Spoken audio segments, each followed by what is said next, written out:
এই ফরিদপুরের বিভাগ নিয়ে আগেও কথা বলেছি, এখনো কথা বলছি।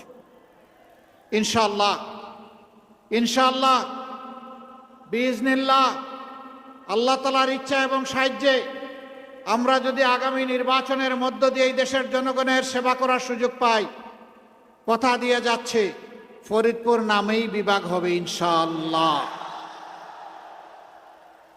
অন্য কোনো নামে নয়। বাংলাদেশে এ পর্যন্ত যে কয়টি বিভাগ আছে নির্দিষ্ট সুনির্দিষ্ট জায়গার নামে হয়েছে। এইটা নিয়ে ছলচাতুরি করার কোনো দরকার ছিল না। এটা নেহায়েত এক ধরনের জিদি মানসিকতার থেকে এটাকে পিছিয়ে রাখা হয়েছিল।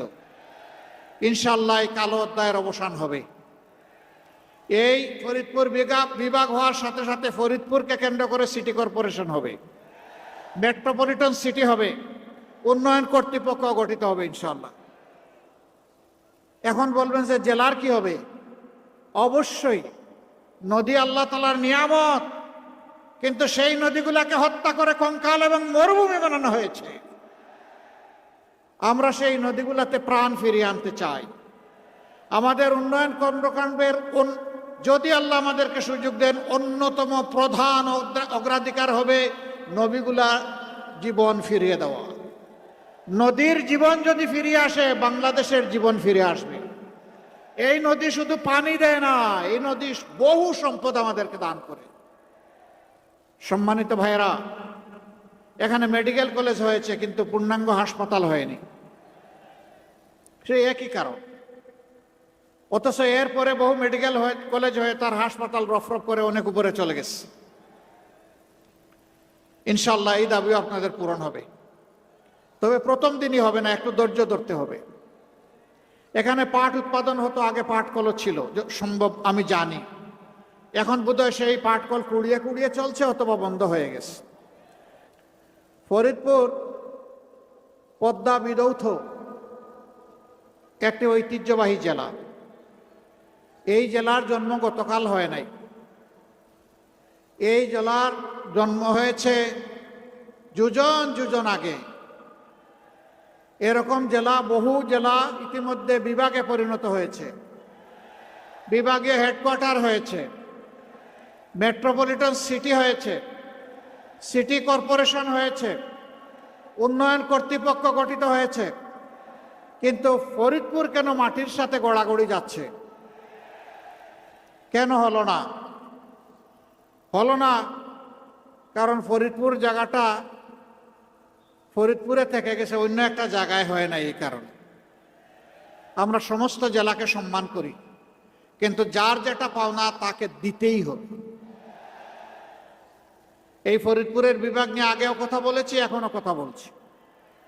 ইনশাআল্লাহ ইনশাআল্লাহ বিইজনিল্লাহ আল্লাহ তাআলার ইচ্ছা এবং সাহায্যে আমরা যদি আগামী নির্বাচনের মধ্য দিয়ে এই দেশের জনগণের সেবা করার সুযোগ পাই, কথা দিয়ে যাচ্ছে ফরিদপুর নামেই বিভাগ হবে ইনশাআল্লাহ,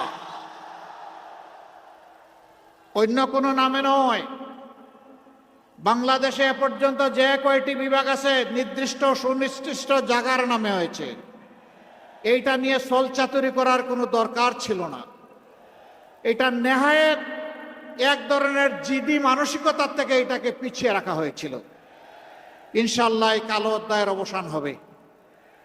এই ফরিদপুর বিভাগ হওয়ার সাথে সাথে ফরিদপুরকে কেন্দ্র করে সিটি কর্পোরেশন হবে, মেট্রোপলিটন সিটি হবে, উন্নয়ন কর্তৃপক্ষ গঠিত হবে ইনশাআল্লাহ। এখন বলবেন যে জেলার কি হবে? অবশ্যই নদী আল্লাহ তাআলার নিয়ামত, কিন্তু সেই নদীগুলোকে হত্যা করে কঙ্কাল এবং মরুভূমি বানানো হয়েছে। আমরা সেই নদীগুলোতে প্রাণ ফিরিয়ে আনতে চাই। আমাদের উন্নয়ন কর্মকাণ্ডের যদি আল্লাহ আমাদেরকে সুযোগ দেন, অন্যতম প্রধান অগ্রাধিকার হবে নদীগুলা জীবন ফিরিয়ে দেওয়া। নদীর জীবন যদি ফিরিয়ে আসে, বাংলাদেশের জীবন ফিরে আসবে।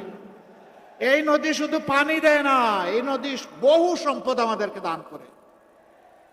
সম্মানিত ভাইয়েরা, এখানে মেডিকেল কলেজ হয়েছে কিন্তু পূর্ণাঙ্গ হাসপাতাল হয়নি, সেই একই কারণ। অথচ এরপরে বহু মেডিকেল কলেজ হয়ে তার হাসপাতাল রফরফ করে অনেক উপরে চলে গেছে। ইনশাল্লাহ এই দাবিও আপনাদের পূরণ হবে। তবে প্রথম দিনই হবে না, একটু ধৈর্য ধরতে হবে। এখানে পাট উৎপাদন হতো, আগে পাটকল ছিল সম্ভব, আমি জানি। এখন বোধহয় সেই পাটকল কুড়িয়ে কুড়িয়ে চলছে অথবা বন্ধ হয়ে গেছে। না, আমরা জাতির যুবকদের হাতে বেকার ভাতা দিতে চাই না। আমরা জাতির যুবকদের হাতে সম্মানের কাজ তুলে দিতে চাই। কাজ যদি তুলে দিতে হয় তাইলে মিল ফ্যাক্টরি ইন্ডাস্ট্রি বন্ধ করলে হবে? বন্ধগুলো চালু করতে হবে, নতুন নতুন মিল ফ্যাক্টরি ইন্ডাস্ট্রি গড়ে তুলতে হবে। যেখানে কৃষি পণ্যের সম্ভাবনা বেশি উৎপাদন হওয়ার, সেখানে ইনশাল্লাহ কৃষিভিত্তিক ইন্ডাস্ট্রি গড়ে তোলা হবে। যেখানে ওইটুকু সুযোগ নেই সেখানে ইলেকট্রোমেকানিক্যাল ইন্ডাস্ট্রি গড়ে তোলা হবে। আমাদের মূল লক্ষ্য হচ্ছে গোটা বাংলাদেশকেই শিল্পে পরিণত করা, পুরোনো ধাঁচের কাজকর্ম থেকে বাংলাদেশকে সামনে নিয়ে আসা। আফসোস 54 বছরে আরো অনেক কিছু আমাদের পাওনা ছিল, সেইটুকু আমরা পাইনি। একথা আমি বলবো না যে কিছুই হয়নি, হয়েছে, কিন্তু তার চাইতে 7 গুণ বেশি হওয়া সম্ভব ছিল। বাংলাদেশের 1 কিলোমিটার রাস্তা বিগত সরকার আমলে তৈরি করতে, মেরামত করতে যে পরিমাণ খরচ হয়েছে, চীনের মতো দেশ, ভারতের মতো দেশ, তাদের তার চাইতে 7 ভাগের 1 ভাগ অর্থ দিয়ে তারা সেই রাস্তা তৈরি করে। এ রাস্তার টাকা কোথায় গেল? কার পেটে ঢুকলো? কোন দেশে আশ্রয় নিল? জনগণ খুঁজে বের করবে। আর জনগণ যাদেরকে সরকারি দায়িত্ব দিবে সরকার হিসাবে, তাদের দায়িত্ব হবে ওদের পেটের ভিতরে হাত ঢুকে সেইগুলা বের করে নিয়ে আসা। এই টাকাগুলো সাধারণ জনগণের টাকা, 18 কোটি মানুষের টাকা, আজকে জন্ম নেওয়া শিশুর টাকা, রাস্তার পাশে দাঁড়িয়ে যে ভাই কিংবা বোন ভিক্ষা করে তারও টাকা। এরা সকলের টাকা মেরে এগুলা বিদেশে পাচার করেছে। আল্লাহ আমাদেরকে সাহায্য করলে, শক্তি দিলে, যেভাবে বলছি সেভাবেই ফিরিয়ে আনবো ইনশাআল্লাহ। এই টাকা এনে কোনো নেতা নেত্রীর পকেটে ঢুকবে না। এই টাকা যাবে রাষ্ট্রীয় তহবিলে। সেই তহবিল থেকে ইনসাফ ভিত্তিক যেই এলাকা যত পাওনা থেকে বঞ্চিত হয়েছে, আগে ওইটা দিয়ে উন্নয়ন শুরু হবে ইনশাআল্লাহ। কোনো মামু খালুর কোনো টেলিফোন আমরা পরোয়া করব না, কোনো নেতা নেত্রীর মুখও দেখব না। কোথায় প্রধানমন্ত্রীর বাড়ি আর কোথায় প্রেসিডেন্টের বাড়ি, এটা আমাদের বিবেচ্য বিষয় হবে না। আমাদের বিবেচ্য বিষয় হবে ইনসাফের ভিত্তিতে বাংলাদেশকে সাজানো। ইনশাআল্লাহ তাআলা আজিম কথা দিয়ে যাচ্ছি, ফরিদপুরের প্রতি আমরা বেইনসাফি করব না। আপনারা শুধু আমাদের জন্য দোয়া করবেন। অতীতে যেমন ওয়াদা পালনের চেষ্টা আমরা করেছি, যেমন জনগণের সুখে এবং দুঃখে পাশে থাকার চেষ্টা করেছি, আল্লাহ বাঁচিয়ে রাখলে আগামী দিনগুলোতেও যেন সেইভাবে দায়িত্ব পালন করতে পারি। প্রিয় ভাইয়েরা, এখানে জেলা আমির বলেছেন, আমার বন্ধু সংগঠন বিএনপির প্রধান, তিনি কিছু কথা এখানে বলে গিয়েছেন। আমি আপনাদেরকে সুসংবাদ দিচ্ছি, আজন্ম আমি আল্লাহর কাছে ক্ষমা চাই, আর আজন্ম যারা আমাকে কষ্ট দেয় আমি তাদেরকে মাফ করে দেই। আপনাদেরকে সাক্ষী রেখে আমি সবাইকে মাফ করে দিলাম। যারাই আমার চরিত্রের উপর আঘাত এনেছেন, আল্লাহ তাআলা তাদেরকে ক্ষমা করে দিন। আমি যেহেতু ক্ষমা করে দিচ্ছি, আমি আশা করি আমার আল্লাহ তাদেরকে ক্ষমা করে দেবেন। আমি আল্লাহর ক্ষমা পাইতে চাই। মানুষ হিসাবে আমিও ভুলের ঊর্ধ্বে নই। আমি ভুল করলে আমি যেমন প্রত্যাশা করি যে আমার একজন ভাই কিংবা বোন আমাকে ক্ষমা করবে, স্বাভাবিকভাবে আমারও দায়িত্ব হয়ে যায় আমার প্রতি কেউ অবিচার করলে তাকেও ক্ষমা করে দেওয়া। আমাদের এই জায়গা থেকে জেদ মেটানো এটা মানায় না, আর আমার রক্তের সাথে এটা যায়ও না। আপনারা দেখেছেন 24-এর বিপ্লবের পর 5 তারিখ রাত সর্বপ্রথম আল্লাহর মেহেরবানি আমার মুখ থেকেই বের হয়ে এসেছিল যে আমাদের উপর যারা অতীতে জুলুম করেছে, দল হিসাবে আমরা কারো উপর থেকে প্রতিশোধ নেব না। ফরিদপুরবাসী, আপনারা কি বলতে পারবেন যে এই ফরিদপুরে আমরা কারো উপর থেকে প্রতিশোধ নিয়েছি? আমরা নেইনি। এখানে আমাদের নেতৃবৃন্দের বিরুদ্ধে মিথ্যা মামলা দেওয়া লোকেরা ছিলেন, তাদের দিকে আমরা গোলাপের একটা পাপড়িও টুকে মারিনি। কেন মারিনি জানেন? আমরা বিশ্বাস করি এই দুনিয়ার বিচারই শেষ বিচার নয়। At the day of final judgment আল্লাহ তাআলা আসল বিচারটি করবেন। হ্যাঁ, একথাও বলেছিলাম যে ক্ষতিগ্রস্ত ব্যক্তি এবং পরিবার তারা যদি প্রতিকার চেয়ে আইনের আশ্রয় নেয়, আমরা তাদেরকে সর্বাত্মক সহযোগিতা দেব। কিন্তু সাথে সাথে এটাও সাবধান করে দিয়েছিলাম, সাবধান, মামলা টুকতে গিয়ে একটা নিরীহ নিরপরাধ মানুষের নাম ঢুকানো যাবে না। আমরা আমাদের কথাই জাতির সাথে রেখেছি। শুধু তাই না, 6 তারিখ থেকে শুরু করে একটানা 20 তারিখ পর্যন্ত 15 দিন সারা বাংলাদেশে মসজিদ, মঠ, চার্চ এবং মন্দির আমাদের লক্ষ লক্ষ কর্মী পাহারা দিয়েছে। যাদের জীবন সম্পদ, বাড়ি, ব্যবসা প্রতিষ্ঠান ঝুঁকিপূর্ণ ছিল, সব জায়গায় আমরা পাহারা দিয়েছি। থানা পুলিশ যার দ্বারা প্রভাবিত হয়ে হোক আমাদের 1000 কর্মীকে দুনিয়া থেকে বিদায় করেছে। কিন্তু আপনারা শুনে খুশি হবেন, সেই পুলিশ অথরিটির সাথে জায়গায় জায়গায় বসে আমরা বলেছি, দেশ পুলিশ ছাড়া চলবে না, আপনারা থানায় যান, থানার বাইরে আমরা পাহারা দিব, ভিতরে বসে আপনারা কাজ করুন। অনেক জায়গায় পুলিশ আমাদেরকে বলেছেন, আমাদের তো এখানে বসারও কোনো জায়গা নাই, আসবাবপত্র নাই, লজিস্টিক সাপোর্ট নাই, আমরা কাজ করব কিভাবে? আমরা 232টি থানায় আমরা সরঞ্জাম সরবরাহ করে বলেছি, এবার আপনারা কাজ করেন। কেন জানেন? এই দেশটাকে আমরা ভালোবাসি, এদেশের মানুষকে আমরা ভালোবাসি। তাই 15.5 বৎসর আমাদের উপর প্রচন্ড তাণ্ডব চালানো হয়েছে। প্রিয় দেশবাসী, দুঃখে থাকি সুখে থাকি, আপনাদেরকে ফেলে আমরা কোথাও যাইনি। আমরা আমাদের প্রিয় দেশে ছিলাম, আমরা সিজনাল না। আল্লাহ এখানে পয়দা করেছেন, এই দেশটাকে আপন মনে গড়তে চাই, ফুলের বাগান হিসাবে সাজাতে চাই। এই দেশে 4টি ধর্মের মানুষ যুগ যুগ ধরে আমরা বসবাস করে আসছি। আমরা বিশ্বাস করি প্রত্যেকটি মানুষ আল্লাহর সৃষ্টি, শ্রেষ্ঠ মাখলুক। কারো ইজ্জতের উপর, জীবনের উপর, সম্পদের উপর হাত দেওয়া সম্পূর্ণ হারাম। আমরা আমাদের কথা রেখেছি। স্বাধীনতার 54 বৎসরে অনেকেই এখানে বড় হয়েছেন, কেউ বলতে পারবেন না কোনো একজন অন্য ধর্মের মানুষের জীবন, সম্পদ, ইজ্জতের উপর আমরা হাত দিয়েছি, কেউ বলতে পারবে না। কোরআন আমাদেরকে এই শিক্ষা দিয়েছে, নবী করিম সাল্লাল্লাহু আলাইহি সাল্লাম আমাদেরকে এই শিক্ষা দিয়েছেন। সাবধান, আমাদের ওই ভাই বোনদের জীবন, সম্পদ, ইজ্জত নিয়ে যারা অতীতে বিভিন্ন ধরনের অপকর্ম করেছেন, তাদেরকে বলি যে এই যুগ শেষ। নতুন বাংলাদেশে আর তা চলতে দেওয়া হবে না ইনশাআল্লাহ। 13 তারিখ নতুন একটি বাংলাদেশের জন্ম যাতে আল্লাহ তাআলা দেন, এই জন্য আল্লাহর দরবারে দোয়া করি। অতীতের যে বস্তা পচা রাজনীতি, খুন, গুম, হত্যা, ধর্ষণ, লুণ্ঠনের সংস্কৃতি চালু করেছিল, 12 তারিখ দোয়া করি তার যেন কবর রচনা হয়। ওই রাজনীতি আমাদের যুব সমাজ আর দেখতে চায় না। যুব সমাজকে ওই রাজনীতি দেখতে চাও, তাই না? তাহলে নতুন রাজনীতি চাও? নতুন রাজনীতির সে ভার বইতে পারবা? আমরা সেই ভারটা তোমাদের ঘাড়ে তুলে দিতে চাই। এই বাংলাদেশ তোমাদের হাতে তুলে দিতে চাই। তোমরা প্রস্তুত? আলহামদুলিল্লাহ, যুবক যারা আছেন একটু হাত তুলেন দেখি। মাশাআল্লাহ, সবাই যুবক, তাইলে আমিও যুবক। ইনশাআল্লাহ আমরা এই বাংলাদেশ গড়তে পারবো ইনশাআল্লাহ।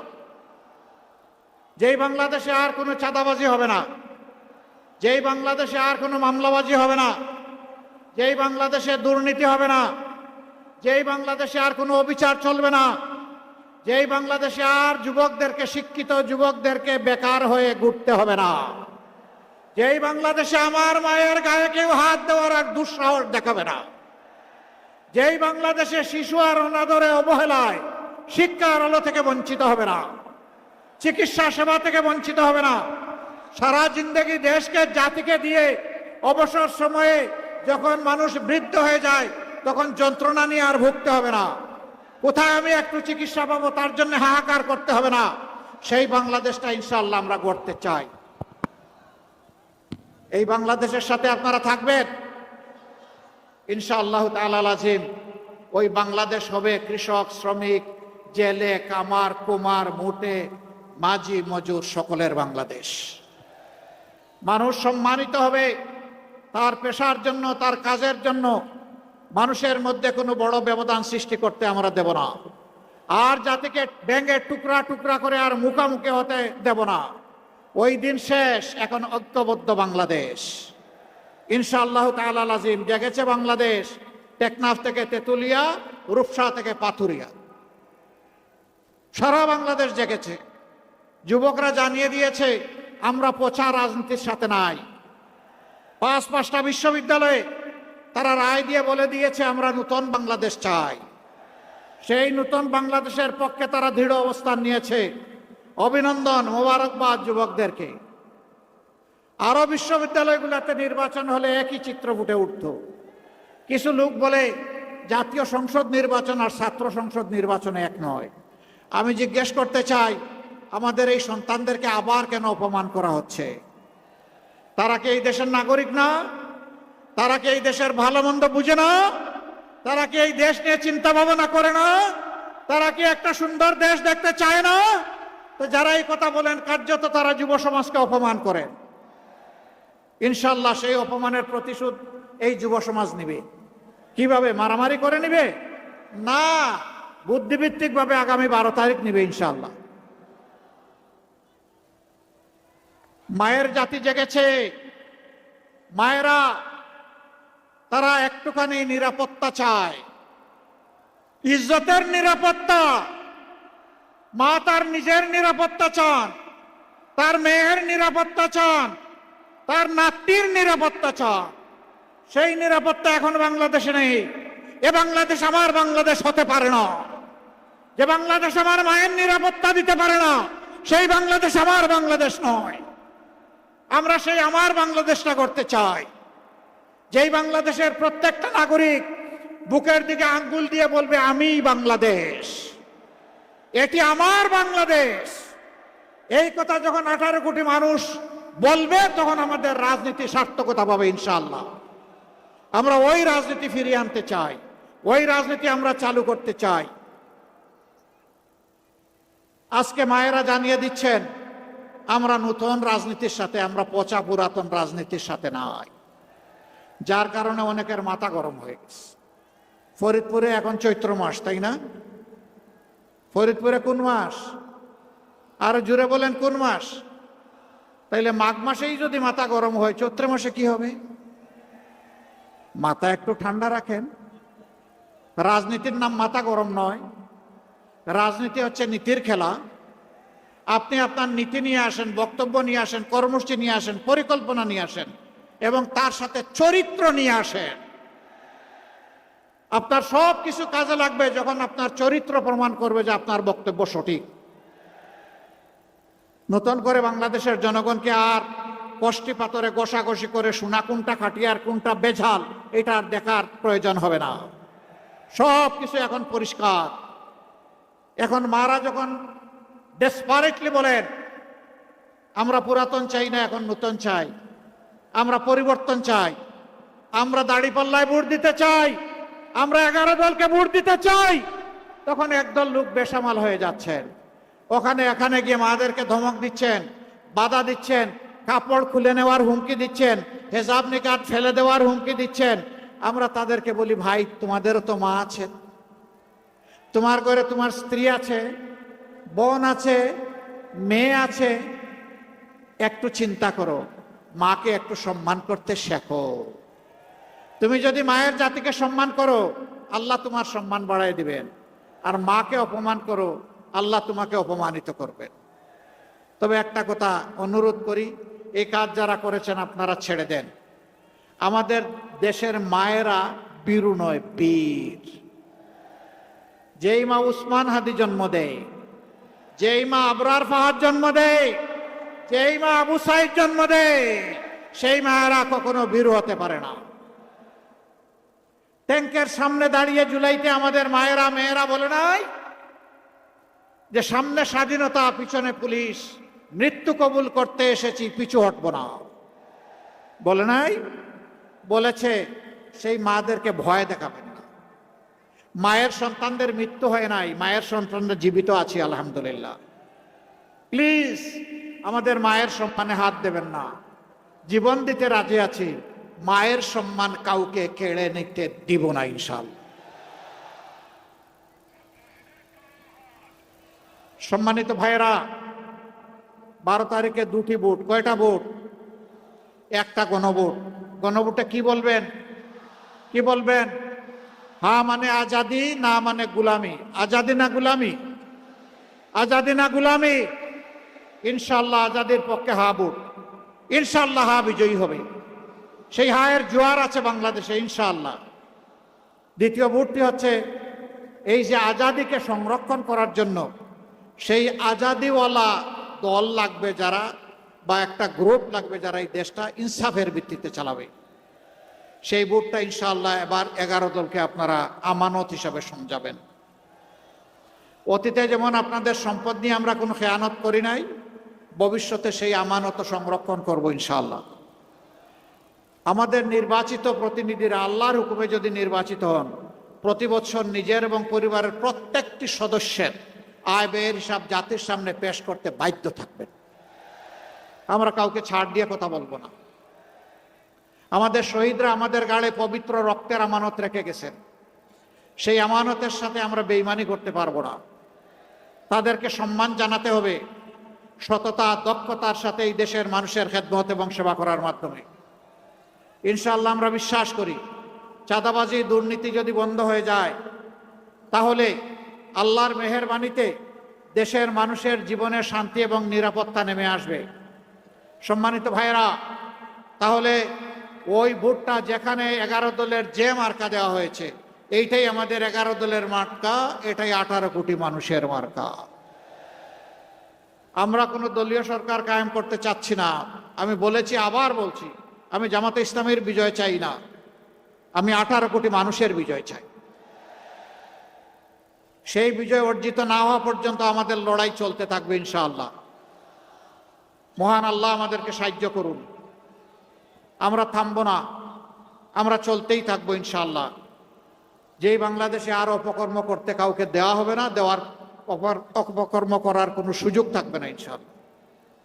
সমস্ত মানুষ আনন্দের সাথে, শান্তিতে, নিরাপদে ইনশাআল্লাহ যে বাংলাদেশে বসবাস করতে পারবে, সেটা হবে আমাদের বাংলাদেশ। ওই বাংলাদেশটাই আমরা গড়তে চাই। আর ওই গুপ্ত সুপ্ত এগুলার কোনো জবাব আমি দিতে চাই না। এই হাজারো লাখো মানুষ, আপনারা কি সবাই গুপ্ত নাকি? তো কেউ বললেই আমরা গুপ্ত হয়ে যাব? এগুলা ফেলে দেন, এগুলা পুরানা কাসুন্দি, এগুলাতে কিছু আসে যায় না। যারা বলেছেন যান, এইটাও তাদেরকে মাফ করে দিলাম, যান, এটাও রাখলাম না। কে লড়েছে অন্যায় অসত্যের বিরুদ্ধে, কে জীবন দিয়েছে, কে হাসতে হাসতে ফাঁসির কাস্টে গিয়েছে, এদেশের জনগণ তার সাক্ষী। নতুন করে কোনো প্রমাণ দেওয়ার আমাদের দরকার নাই। আল্লাহর মেহেরবানি প্রমাণিত। আল্লাহ যেন ভবিষ্যতে হকের উপর মজবুতভাবে আমাদেরকে দাঁড়িয়ে থাকার তৌফিক দান করেন।